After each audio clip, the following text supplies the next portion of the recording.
1月23號星期五朝頭早差唔多8點鐘啦，歡迎翻到嚟萬火投資頻道。比特幣4個鐘嘅圖表咧，仍然都仲係喺呢一個嘅位置咧，咁啊仍然咧都仲係拒絕緊呢一條嘅短期平均線藍色嘅 EMA9啊，咁就係現時嚟講條 EMA9係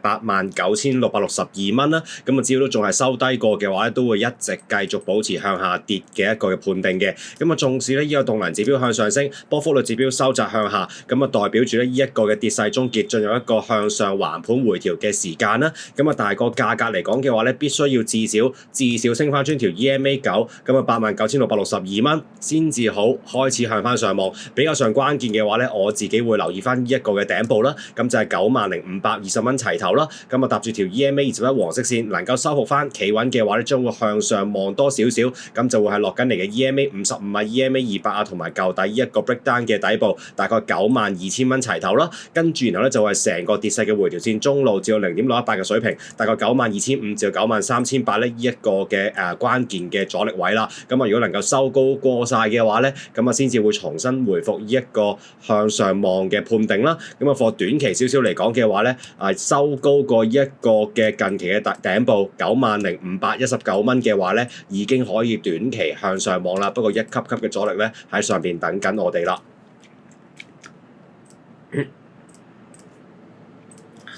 好啦，日線圖嚟講嘅話咧，仍然都仲係保持緊呢一個向下跌嘅態勢嘅，咁啊下跌緊嘅頂部啦，跟住然後動能指標向下跌緊啦，去緊個較低嘅位置，但係未有耐見到有交叉嚇，咁就係個波幅率指標都係向緊上升啦，去緊個高位嗰度嘅，咁啊但係嚟講咧，仍然都仲係保持緊向下爆發嘅態勢，仍然都仲係有空間繼續向下跌嘅，要等到兩者咧都見到有轉翻彎嘅話咧，先至可以判定呢一個嘅跌勢終結啦，然後會係開始向翻上彈嘅。咁啊，貨價格嚟講嘅話咧，必須要至少見到個價格咧能夠收翻高一個嘅 EMA55啦。咁目前嚟講係一個嘅92,276蚊啦，能夠成功咁樣係收復翻3條嘅平均線，企翻穩嘅話咧，我先至會再一次咁樣向上望嘅。咁就係啦。咁如果 keep 住都仲係收低過呢3條嘅 EMA 線嘅話咧，將會係短期嘅反彈，反而咧被拒之後咧會繼續咁樣再次向下跌啦。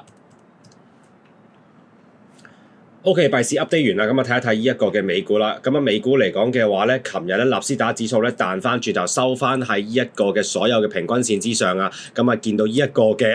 黃色線啊、藍色線呢啲位置咧重上翻啦。咁啊25,614點啦。咁啊現時嚟講嘅嘅 EMA9、EMA21咧係呢一個嘅位置啊，咁啊見到琴日嚟講咧係收翻高企穩嘅，咁啊只要個價格 keep 住都仲係喺所有嘅平均線之上嘅話咧，將會保持一個向上望嘅判定啦。動能指標再度向上有交叉嘅，咁就係波幅率指標叫做係向上升緊啦。咁啊但係一旦見到佢向翻下交叉嘅話咧，將會係判定一個嘅趨勢咧係橫盤，然後向上嘅發展啦。咁啊幾時先會重新向翻下望咧？咁啊至少都要見到條 EMA55啦，咁啊25,432點啦，收翻低企穩嘅話咧，先至會再一次向下望嘅 target 將會24,900同埋24,000點啦。好啦，今日嚟講咧 follow up 下3隻嘅美股啦。咁啊首先嚟講第一隻咧就係 Tesla 啦。咁啊琴日咧係升得比較上多嘅，升到4.15%啊！咁啊重上翻晒3條嘅平均線啦，咁啊亦都剛好喺一個關鍵嘅支撐位置，咁啊440蚊至到427蚊係0.5回調線、0.618回調線嘅區間咧係見到有反彈嘅。咁啊另外嚟講嘅話咧，見到埋個動能指標咧向翻上升，去翻一個正常嘅區間啦。咁啊而且咧係做出咗一個嘅底背離嘅，即係話由下跌轉為向上升嘅動能咧係喺度啦。波幅率指標仍然都仲喺個低位嗰度，開始有些許嘅 uptick， 咁啊希望見到有一個明顯嘅 uptick 咧，先至好判定呢一個嘅態勢咧係進入一個爆發嘅時候啦。咁目前嚟講嘅話咧，只要個價格仍然係堅守一個 EMA9 440蚊嘅話咧，我都會一直保持日線圖咧向上望嘅一個嘅預備，而且咧係期待緊一個大型嘅爆發嘅趨勢嚟臨啦。好啦，睇埋呢個嘅周線圖啦，咁啊值得大家去關注嘅。咁啊見到今個禮拜當然仲有今晚先至收今個禮拜嘅蠟燭啦。咁啊但係已經見到佢咧喺個 EMA21彈翻轉頭，而且咧係收翻高條 EMA9。咁啊目前嚟講條 EMA9係445蚊啦。咁啊只要今晚個價格，今個禮拜嘅收市嘅價格係收翻高企翻穩呢一個嘅 EMA 9 445蚊嘅話咧，將會係保持呢一個向上望嘅一個嘅判定啦。動能指標見到有些許嘅 uptick，但係要見到有交叉嘅話，都仲可能要多1至2個禮拜嘅時間啊。咁啊，對應呢一紮嘅底部嚟講嘅話咧，係一個持續向上升緊嘅底背離啦。波幅率指標繼續喺個低位嗰度徘徊緊，即係話橫盤向上嘅發展咧係預期當中啦，而且咧 set up 緊一個周線圖大型嘅波幅啦，咁啊期待一下個價格，只要冇失守條 EMA 9嘅話咧，都會一直判定呢一個向上爆發嘅預期啦。好啊，第二隻啦，我哋睇睇 Meta 啦 ，Meta 咧都升得比較上多嘅，咁啊早1、2個禮拜咧有同大家 update 啦，咁我哋首先嚟講睇一睇個日線圖先。